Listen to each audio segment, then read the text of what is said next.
Good evening. I'm Stan Mark, Vice Chair of Class Act HR 73, and it's my pleasure to welcome you to this evening's Meet Our Bridges webinar. Tonight, you will learn about an organization which provides scholarships to undergraduates attending HBCU institutions.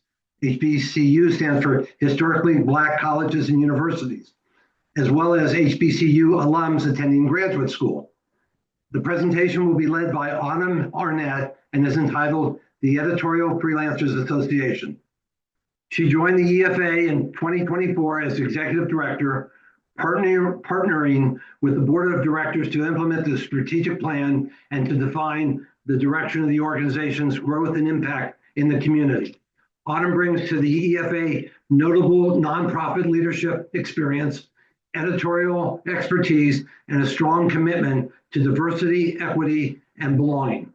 She comes to the EFA from the Brilliance, Excellence, and Equity Project, where she was executive director, launching national programs and an annual conference, as well as overseeing a professional development of freelance writers, photographers, and designers as a communications executive at the Texas Public Charter Schools. It's all yours, Autumn. Take us away.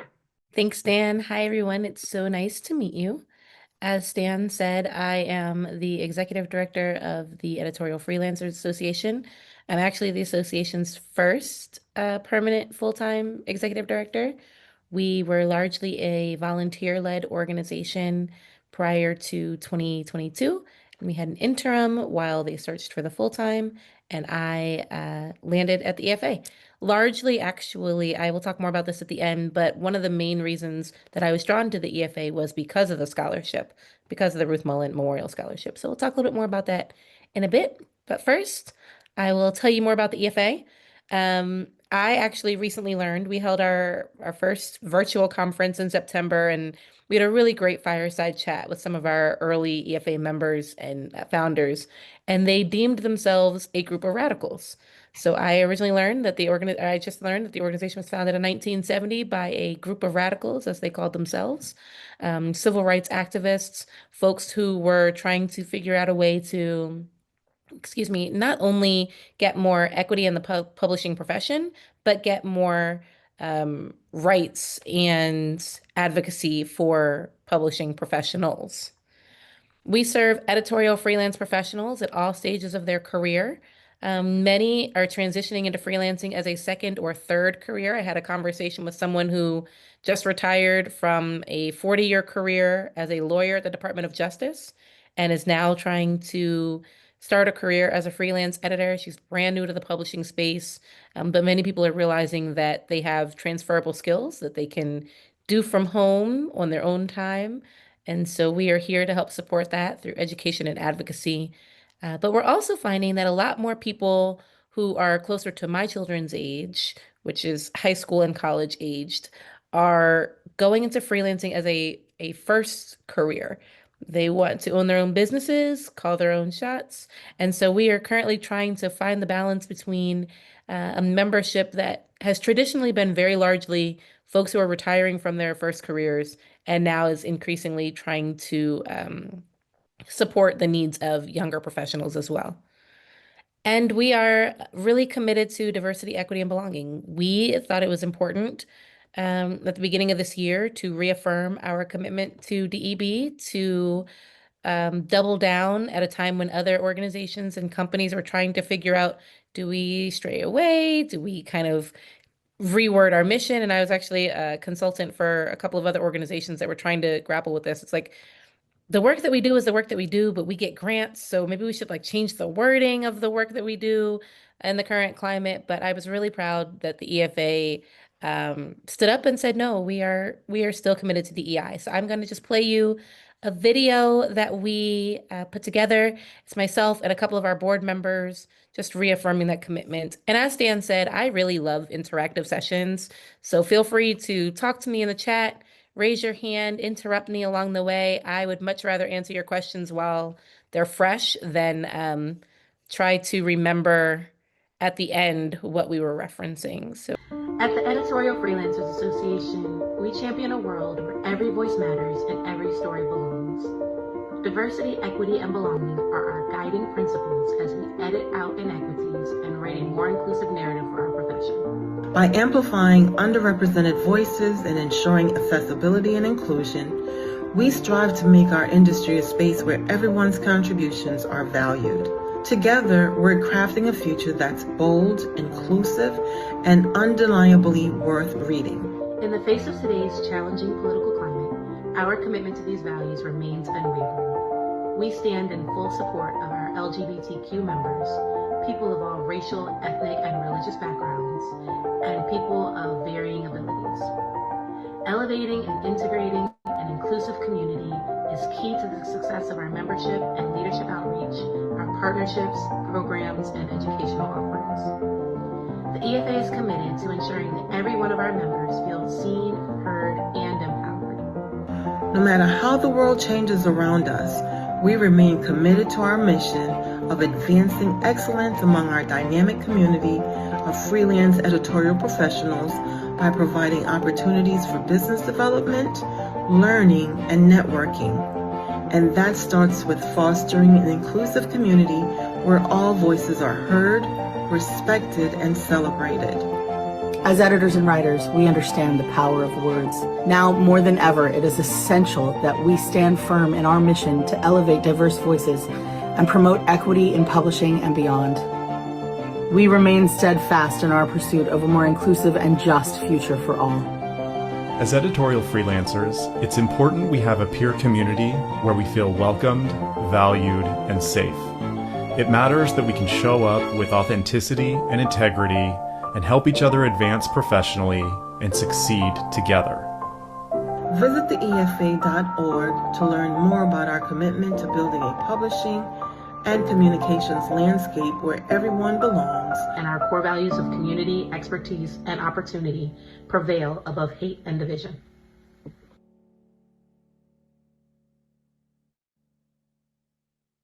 So that statement was written by our Equity, Diversity, Inclusion, and Transformation Committee at the beginning of this year, and it really speaks to who we are and what our core values are. So a little bit more about our members. We have just under 3,400 current members, and actually I think that number is just over 3,400 now. These numbers were from the end of August. The average age of EFA members is 46.8, and you can kind of see the breakdown here of the ages. We're actually really proud of this under 30 because most of these under 30 folks joined this year. We were trying to figure out how to make sure the association is sustainable beyond the next 5-year plan, and bringing in younger members was a key part of that. So that's one of our bigger initiatives, is bringing in younger, more diverse members. Again, the scholarship program is something that has the potential to be a really good contributor to that goal. It hasn't so far. So far, we have not done a lot to reach out to scholarship awardees beyond giving them a scholarship, but I will talk a little bit more about our plans to change that coming up as well. Looks like Diana is helping to troubleshoot here with the captions. Our members are also overwhelmingly female. So almost 82% women, 3.7% non-binary, 13.7% male. This is really interesting because what I had traditionally thought about as the publishing industry overall, editors overall, was actually flipped. It was that there were more men in the publishing industry. So interesting to us that our community is primarily female. 13.1% identify as a person of color, or just non-white. 14.3 identify as members of LGBTQ community, and 13.4 identify as having some type of disability. And so when we think about our organizational commitment to equity, there are 3 big things that are key for any organization that's thinking about equity. That's proactively recruiting and hiring diverse leaders. When you think about equality versus equity in recruiting, we'll talk a little bit more about equality versus equity in a little bit, but essentially equality is making sure that everyone has the same access, right? Posting the job and making sure that everyone can read it, that the statement is accessible. Equity goes a little bit further. You add an equity statement to the job posting to reinforce the desired workplace culture. It's also doing a little bit of proactive outreach to folks from underrepresented groups to say, hey, did you see this job? Your background might fit. We encourage you to apply. And then obviously not necessarily using that in the hiring decision, but making sure that you have a good, diverse applicant pool is a really important part of that commitment. Checking your organizational culture for belonging. So is the organization a place where diverse people can say, I belong here? I'll share with you guys a quick story. Years ago, so I came from the education equity space, and I was working in an organization that promoted equity in gifted education. And years ago, I wrote an article about inequitable identification practices in gifted education. And someone from a well-known genius organization reached out to me and he said, this can't be true that we are just not acknowledging genius in people who are people of color and from marginalized backgrounds. I said, it's true. And he said, well, I'm looking at my own organization and I'm seeing that we don't really have a diverse population. I said, well, that's because it's true. And he said, can you help us find some? Can you help us find some of these geniuses who are people of color or who are people from lower income households? And I said, I could, but folks whose genius has been overlooked for decades have probably figured out how to build their own organizations. And so, what would be the benefit of joining your organization for them? Besides helping you to meet your diversity numbers, what do you have to offer them? And he said, what do you mean? We're, the biggest organization around that does this. Being a member is the benefit. And I said, yeah, but if they've spent this many years already not being allowed to be members, you have to have something when they get there. You have to have education that speaks to them. You have to have events that speak to them, right? Like you have to have things that honor them where they can say, I belong here, and not just thank you for letting me in, but really like, this is a place that I can call home. So that's a really important thing. It speaks to our commitment to belonging at the EFA. It is not enough to simply say everyone is welcome here. You have to actually make sure that you are ensuring that everyone is welcome here. And then seeking and elevating diverse perspectives. That is developing a culture of continuous learning, looking for commonalities, but also acknowledging and welcoming differences. Acting like we are all the same unintentionally creates exclusion, and it encourages masking among people whose experiences are different from the dominant culture. So if someone is saying to you, I don't see race or I don't see gender, you're actually further marginalizing folks who are telling you my identity is different from yours. So we're looking for ways that we're the same. For me, I usually start with baseball or football, but also appreciating that people bring different things and different lived experiences to the table. And then another key part of equity is ensuring equitable access and opportunity in your organization. That's considering accessibility. So again, at the EFA, we recently just went through a big website transformation. We bought a new association management system, had all these bells and whistles, and then we realized it's not all that accessible. Like we did all of this work on a brand refresh and a new website and found that things like alternative images or alternative image text, excuse me, are not native to this platform, right? And so we realized that this platform that we spent months and a strong amount of money investing in was actually not consistent with our accessibility goals, which accessibility is one of our big pillars under communications in our current strategic plan. So you have to consider accessibility and making sure that everyone has access to your information and opportunities that you may be providing. Think about who is traditionally left out and go find them. One thing that our education team has been really good at doing is recruiting trans instructors, non-binary instructors, like folks that we don't generally see their expertise elevated. The education team has been really good at like seeking those folks out and bringing them in as instructors. And that's, again, a different kind of effort than saying anybody can be an instructor here. We welcome all perspectives and voices. That is saying like, I don't see any non-binary folks. Let me go identify some non-binary folks who are experts in their field and bring them in to share their expertise. And then the tough thing is being ready to throw out what you currently do. Re-examine all your policies, practices, and procedures to be more inclusive. So again, another recent example from the EFA is, we'd been thinking about ways to increase more revenue, as a lot of organizations are. And so one of the things we came up with was doing these little 2-day intensives, 2-day mini classes. And I was to teach one on microaggressions. And we had lots of members say, I'm really interested in microaggressions. I really need to like understand them better, know if I'm perpetuating them, know how to navigate them. But I have a limited amount of money and I just can't, I need to spend my money on how to be a better editor, not how to be a better human. And so we said, okay, we're going to make it free for all members. And that was something that was informed by our edit committee and feedback from our members, but it really required us to double down on our commitment to equity to say this thing that we are going to spend 2 days doing. I spent 2 days of my time like teaching the course because we were trying to get additional revenue. The equity imperative said you can't put equity behind a paywall on this. You got to make sure that people can access it. So we threw that out and I taught it for free for 2 days, right? That's what I mean when I say being ready to throw out your current policies, practices, and plans. So why equity?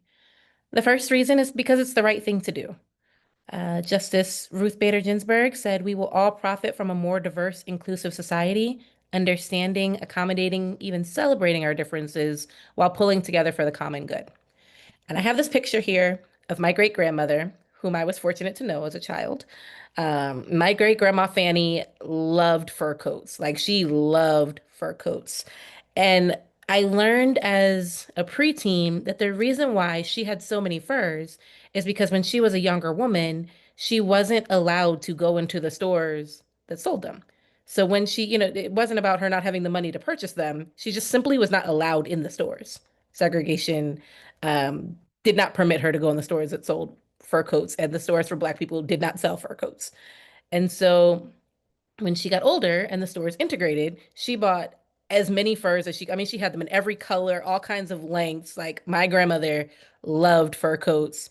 Um, and I think about her a lot because I think about by the time she died, there was a movement against fur garments on the basis of cruelty to animals, as there is a movement for um, lots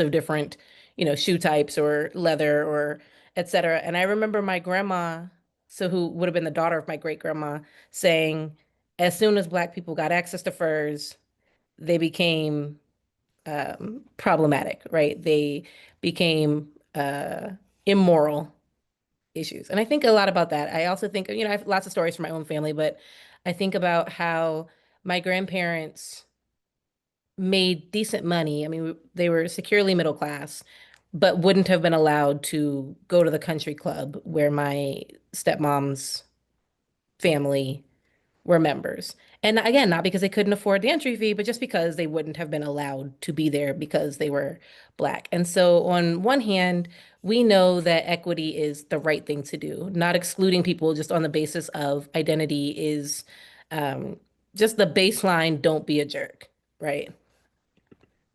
But it also makes good business sense to focus on equity.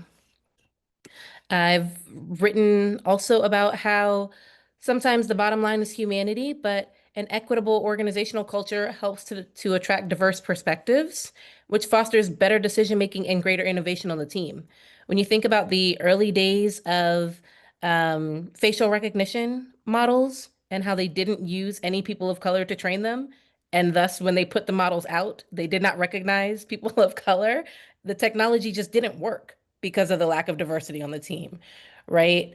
Organizations that prioritize equity demonstrate a commitment to fairness and inclusion, which builds trust with the communities they serve.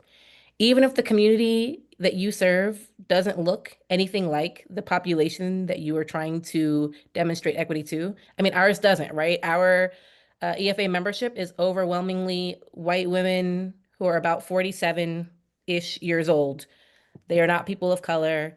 They're overwhelmingly not LGBTQ members, right? But it helps to build trust. I get so many notes all the time where people say they're so proud to be a part of the organization. They're so proud of the way that we stand up for people. And as we work to build community, I mean, community is our value proposition, right? It is what we sell. We are selling community. It makes people feel good to know that we are working to stand up for folks regardless of what their background looks like. We're standing up for folks who have disabilities. We're standing up for folks who have different gender identities. We're standing up for folks who come from different racial and ethnic backgrounds. And even the members who don't fit any of those categories appreciate that this is a place that is going to welcome them with all of their quirks and differences.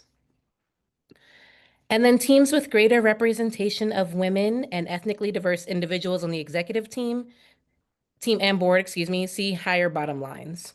And again, that's kind of the same thing where you have greater perspectives, you have greater ability to innovate, you have a greater ability to anticipate problems, and your community trusts you more. And I thought that this quote from the 23rd Secretary of Labor, Alexis Herman, that says inclusion and fairness in the workplace is not simply the right thing to do, it's the smart thing to do, was a really good one. It's one that I try to remind people of all the time.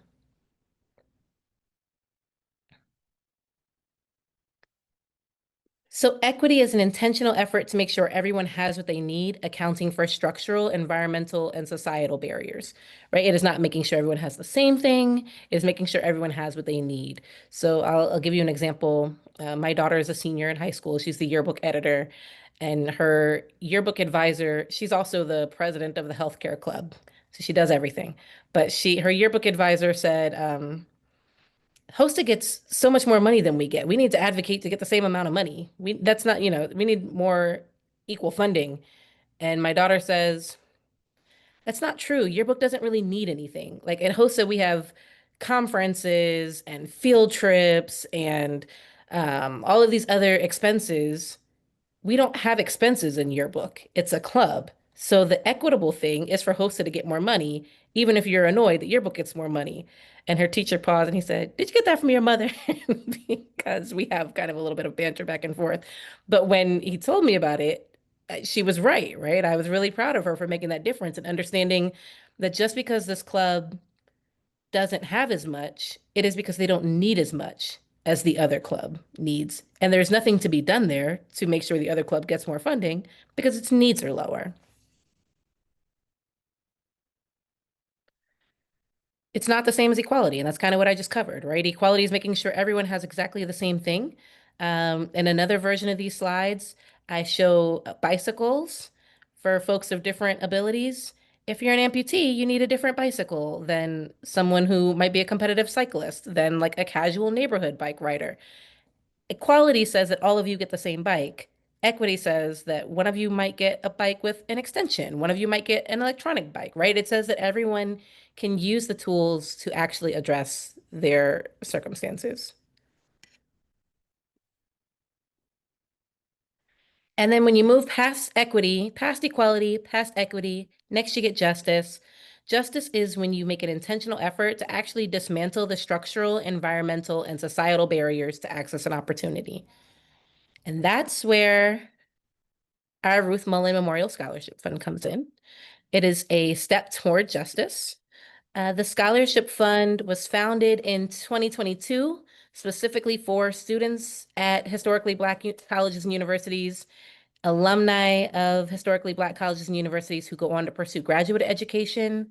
It was named after one of our former co-chairs, Ruth Mullen, who was a civil rights activist. She actually passed away during her service as co-chair, so an untimely passing. And when the organization was trying to figure out how do we honor Ruth, what they came up with was the Scholarship Fund. Andy Houston, who is Harvard class of 1973, was one of the original champions and chair of the scholarship committee until this year. Andy is sadly stepping away from the committee's day-to-day. He's still very involved, but he's stepping away from the day-to-day to focus on some personal things. But we are really proud of the fact that we have awarded over $60,000 in scholarships since 2022 to 12 different students. Kristen Shipley, who has kind of the little starburst behind her name over here, graduated from North Carolina Agricultural and Technical State University and went on to Harvard Business School. So she was one of our first awardees and actually a Harvard alumna by now herself. And the scholarship fund was one of the main reasons that I ultimately decided to join the EFA. When I looked at the membership, like I said earlier, our membership is overwhelmingly white women who are about 47. And when I looked at our board and I looked at our membership, I was like, there aren't a lot of people here who look like me. I don't know about this. I don't know. All of the organizations have equity statements, diversity statements. Not all of them have a culture that backs it up. But when I saw that we had a scholarship fund that was specifically dedicated to um, historically Black colleges and universities students. I am an HBCU grad myself. I was like, oh, this could be a place for me. And as it turns out, it is in fact a place for me. So just a little bit of background.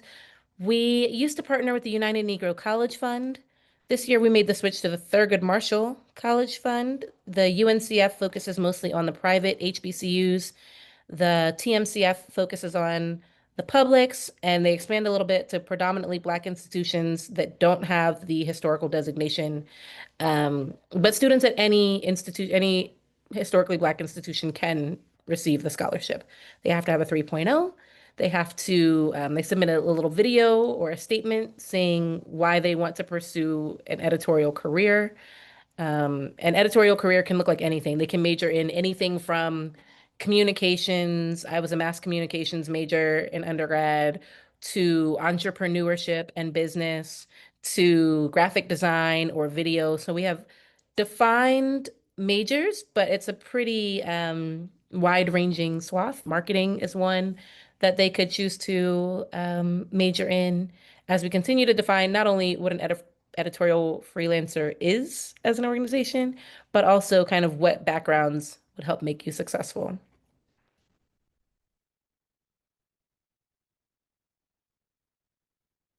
Marianne, I see you have a hand up. I'll go backwards. You invited us to interrupt you with questions, so I'm Please. taking you up on this. First of all, thank you very much. I'm really enjoying your presentation. If I may, I'd like to ask a kind of global question. There's been a remarkable uptick in applications to HBCUs. Why do you think that is, if I may ask that? If you will allow me to answer as an HBCU graduate and a mother of children who were only allowed to apply to HBCUs and not as EFA's executive director,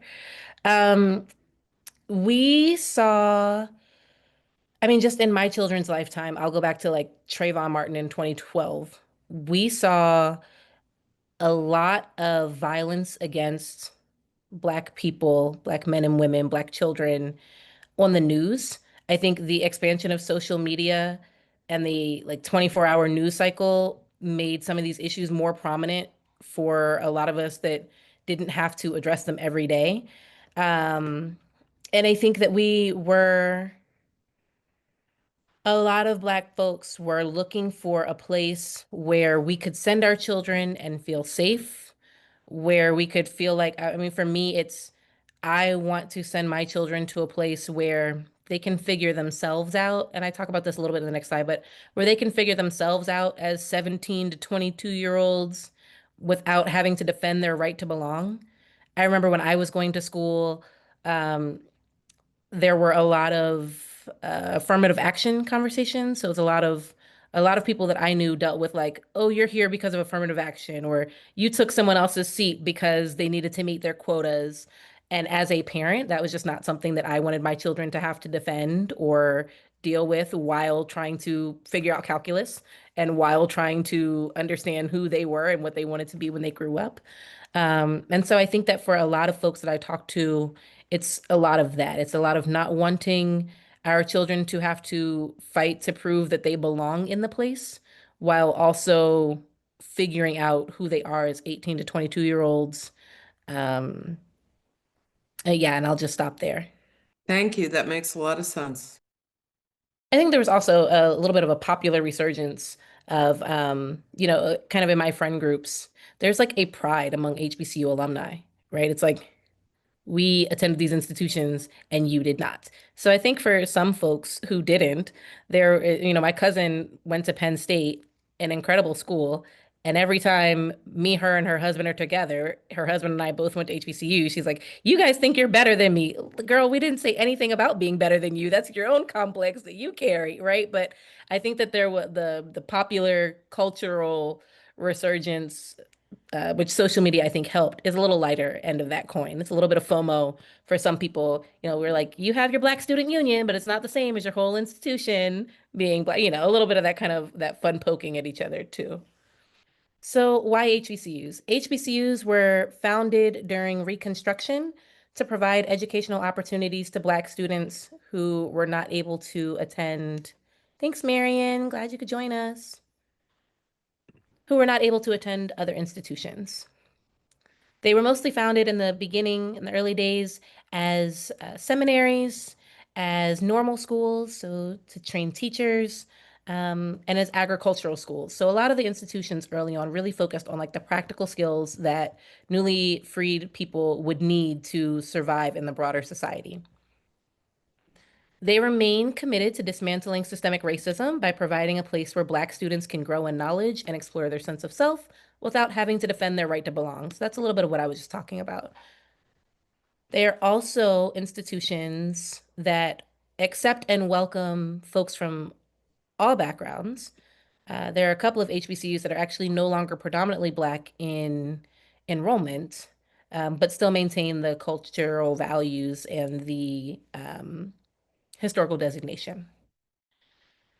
But one really big thing is that HBCUs are chronically and systematically underfunded. In 2023, it was reported that the federal officials found 16 states, mostly southern states, because that's where the HBCUs live, have withheld more than 16 billion in funding due to these institutions.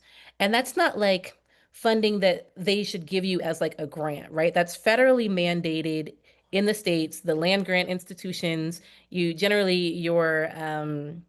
so in Maryland, which is my home state, your original land grant school is the University of Maryland, and then you have the University of Maryland Eastern Shore as another one, and you're supposed to give equal funding to both of those institutions, right? And the federal government found that over decades, states just were not giving equal funding to the institutions.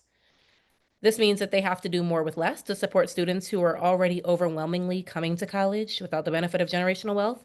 According to the United Negro College Fund, more than 70% of HBCU students are Pell Grant eligible. I think the mark for Pell Grant is a $55,000 household income versus roughly 34% of students overall. So students are overwhelmingly first generation, overwhelmingly Pell Grant eligible, and these institutions, pound for pound, are graduating these students at higher rates than academia overall. So my HBCU story, I was an honor student who would not consider Ivy League schools, much to my father's chagrin, because I don't like the cold, and all of the Ivy League institutions are in the Northeast. And so I had my heart set on coming to Atlanta, which is where I currently live. I thought I was coming down to go to Emory University. Emory had offered me a scholarship. I was ready to go. We came down to tour the campus before I signed my promissory note, and my dad had the check in hand to pay the deposit. And I got on campus and I was like, no one here looks like me. This is not a place for me. Um, my dad's like, what are you talking about? They're giving you, almost a full scholarship. I just have to pay room and board. This is a place for you. They said they want you here. And I was like, I don't think so. So I asked my dad if we could go back to the hotel and look at the US News and World Report book for other schools that had a journalism program because I knew I wanted to major in journalism. I found this little school that none of us had ever heard of across town, convinced my dad to drive over to it. I always talk about the obscure reasons that 17-year-olds choose colleges. Let me just tell you that my obscure reason was that Clark Atlanta is walking distance to the Georgia Dome. I am a football fan, not a Falcons fan, but a football fan. Emory's campus is in Decatur. I wasn't allowed to have a car as a freshman. How would I ever get to a football game, right? It's just crazy, crazy obscure reasons. But we showed up on the Thursday of homecoming, and I immediately was like, yep, this is a place for me. I had grown up in an AME Zion church right outside of DC. It looked like home to me, and it felt like home. So almost by accident, but immediately I was like, this is where I belong. And my father protested and obviously did not prevail, but I would not have changed that decision for anything. So That was Clark Du Atlanta Bois's is our, school. I'm sorry? It was Du Bois's school. It was Du Bois' school. Absolutely. I love telling people that. So Clark Atlanta is part of the Atlanta University Center Consortium, which consists of Clark Atlanta, Morehouse College is an all-male college, Spelman College is an all-female college, Morris Brown University, or I'm sorry, Morris Brown College, which is another co-educational institution, and the Interdenominational Theological Center, so a little seminary. Oh, and Morehouse School of Medicine, a med school. And the really cool thing about the AUC is that we could all take courses at each other's institutions and we could participate in each other's clubs. So I joined the newspaper at Morehouse College, the all-male school, instead of at my institution. I was the first female sports editor at Morehouse, had a great time over there. I grew up to be the future editor of HBCU Digest, Diverse Issues in Higher Education, and also U.S. News and World Report's education section. So kind of a full circle moment there. I have worked with both editorial and advocacy orgs to increase the visibility of HBCUs and draft and promote policy to support them. And I already mentioned that I was led to join the EFA in part because of the Ruth Mullen Memorial Scholarship, raising 2 future alumni who were told from birth, like, if you want your mother's money, there are 10 institutions you can choose from. Here's the list. Otherwise, good luck with scholarships. So that is kind of, they've been coerced into the path, but I think they are willingly coerced most of the time. My son sometimes wants bigger football culture, but most of the time they're on board. So that's it for me. This week is homecoming week at Clark Atlanta University. We have 2 really important homecoming cultures or traditions, excuse me. One is that we center joy. It is a whole week of joy and activism and advocacy, but the other is that we give back. So HBCU alumni are expected to donate to the institution. And when you're on campus for homecoming festivities, like find a way to slide $20 or something. It used to be that you go to, Teresa and Rick, I see you, give me one second. It used to be that we would go to our old freshman dorms and whoever stayed in your room, you gave them some cash. My freshman dorm is now condemned, so I'm gonna figure out how I'm gonna uh, give some money to some student who is not in my dorm, maybe just out on the football field. But I'm inviting you all to share in the tradition and give back to the scholarship fund. So I will go to Reese and then Rick. Okay. Thank you very much. And I really admire and respect what you're doing and the values of the organization. What I didn't get from your presentation is, except for the scholarship, exactly what your organization does. And I think it would be helpful for me to learn that, and I think for all of us to learn that, and helpful, I think, in communicating to raise money, to have a better sense of what it is you actually do. But Yeah, sorry about that. with some case studies or something like that. So the EFA is a membership organization. We're a 501c6. Our main product, if you will, is community. So it is similar to like joining your alumni association. We foster community, we provide education and professional development, and we help connect freelancers with potential clients. So we help folks get jobs, we train them up and help them upskill so they can be better prepared for those jobs, and we help them network among each other to strengthen their kind of expertise and sense of community. Most freelancers are sole proprietors. They're working at home by themselves.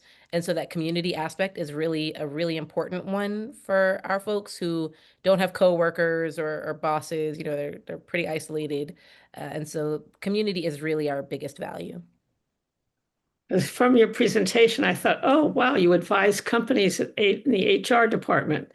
That's what, I mean, that was sort of part of my takeaway. I was like, well, I don't think this is what this is about.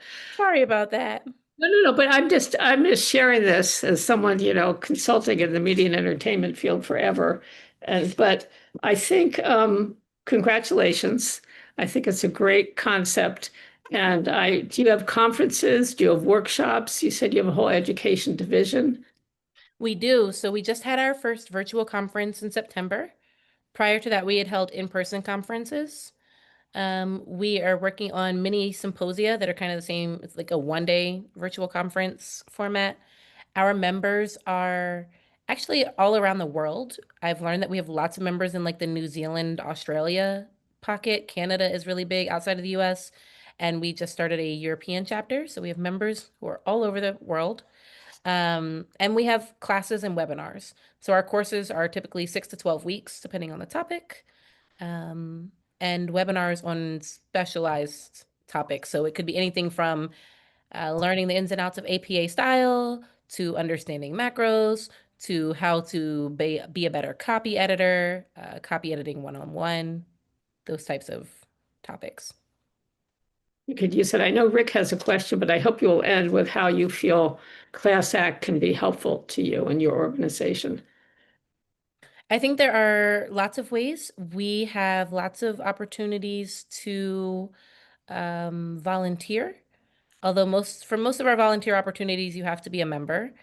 We are working to transition our scholarship program from being just a scholarship program to a mentorship program as well to help the professionals grow in their professions. That idea is still brand new.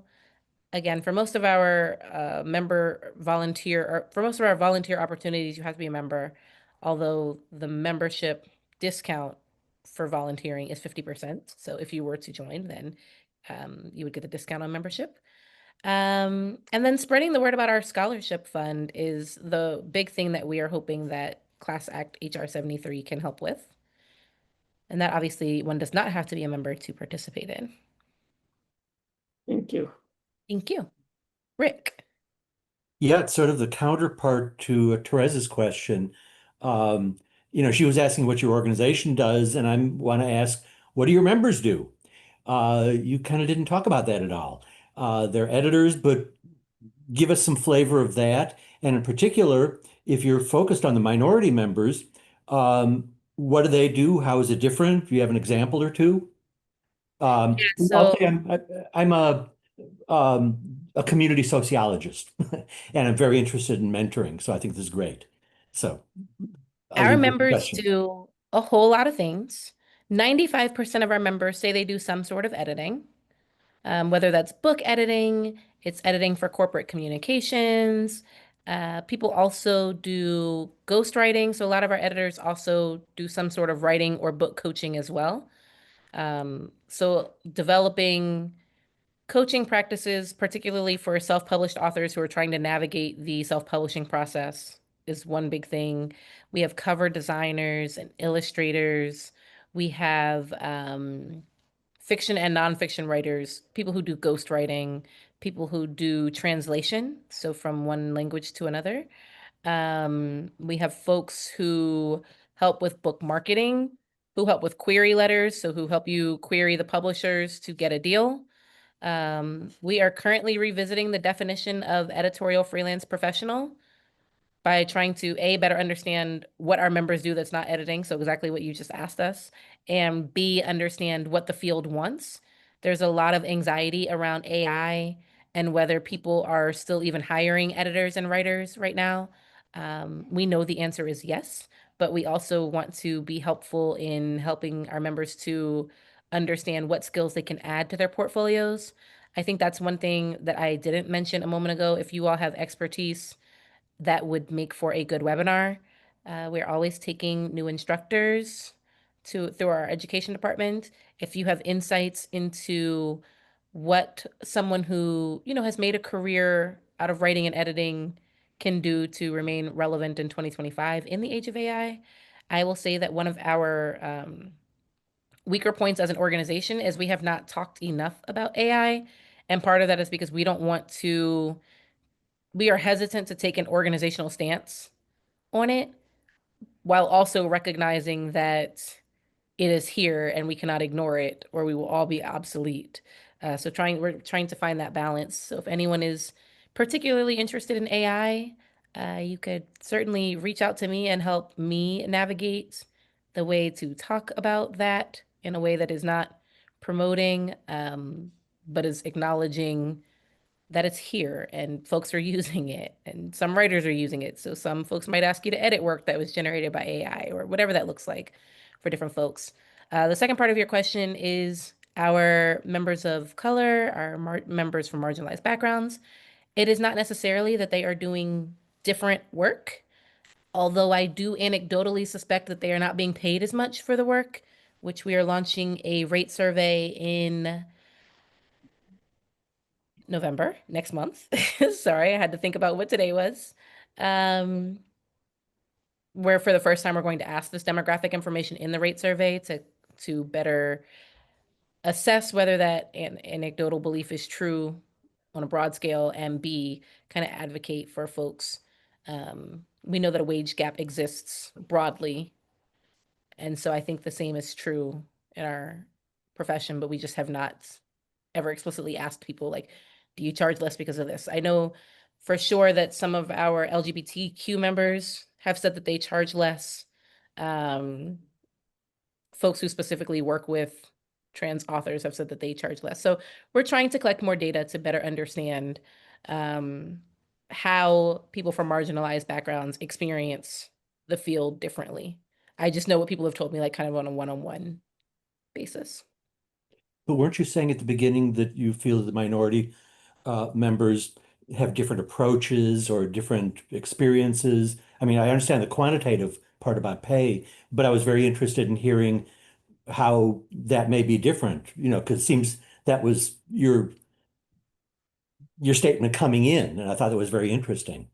Got it. Yeah, sorry, I misunderstood your question. So it's not that the work itself is different. It's that if I am editing a work, my lived experience informs what I see, right? It might allow me to say that language you're using is insensitive, or people might perceive this language this way. And it is not something that is unique to minority members. Everyone's lived experience will bring something different. I mean, I think one of my biggest pet peeves as someone who's from the DC area is watching television shows shot in DC, right? Where it's completely clear that you didn't even visit the city because your street names don't make sense. And so I think similarly, that same concept applies to people of all backgrounds. But if you don't invite people from minoritized backgrounds to the table, then you miss that perspective. If you don't invite someone from DC to the writer's room, then you don't know the naming system of our streets and how it goes, right? If you don't invite a Black person to the table when you're trying to write in a Black character, you don't know if you're perpetuating stereotypes. So it's less that the approach is different and just more that everyone's different lived experience informs their approach to the work differently. Did that answer your question? Yeah, thanks. One of our well, she's very involved with Class Act, but she was doing a lot of that work with Disney in Hollywood. I don't want to volunteer somebody, but you might find that interesting. She would check all their scripts and be in the writer's room, and it sounds like what you're saying. I am, Marianne, thank you so much for dropping your email address. I was putting a note here, but I will absolutely shoot you an email. Thank you. In a follow-up to Rick and Teresa's questions, how do prospective members find you, and/or do you have an outreach program to find them? We need to develop an outreach program to find them. Right now, people find us through kind of the traditional ways you find organizations, like Google searches. We do pretty well with Google's SEO. If you're looking for certificate programs in editing, we sometimes come up. We cannot ourselves grant certificates. Only accredited institutions can give certificates, but we optimize for people looking for education in editing. We have promoted social media ads that our marketing team runs. Right now, we have a tax law webinar that's coming up that we're boosting. So we're kind of, our social media contractor is much smarter than I am talking about this, but he is really good at targeting people who are looking for things around these keywords and making sure we show up in their feeds. And so those are the ways that we are passively reaching out to folks, I will say, and that's how people find us currently. Could you put your social media handles in the chat? We'll make sure Class Act can follow you, and some of us can also. Well, great. Well, Autumn, thank you so much for the presentation. Again, I want to remind everybody the video from this event will be posted on the Class Act website. You will receive an email when this happens, along with a brief evaluation form. Please feel free to share this link with others. Our next Meet Our Bridges webinar will be Tuesday, December 9th, led by Dr. Ron Diekman, founder and executive director of Kids Care Everywhere, a global healthcare organization. Please watch for emails with all the details of all our upcoming programs. If you have any questions or ideas or suggestions for topics for future webinars, or would like to volunteer as a presenter or suggest a presenter, please email us at classacthr73@gmail.com. We would love to partner with other class acts and alums. So unless anybody has anything to add, that's a wrap for tonight. Thank you so much for attending, and we'll see you next time. Thank you. Thank you all for having me. It was nice to meet you. Thank you for your time. That was great. Thank you. Good night, everybody. Good night, everybody.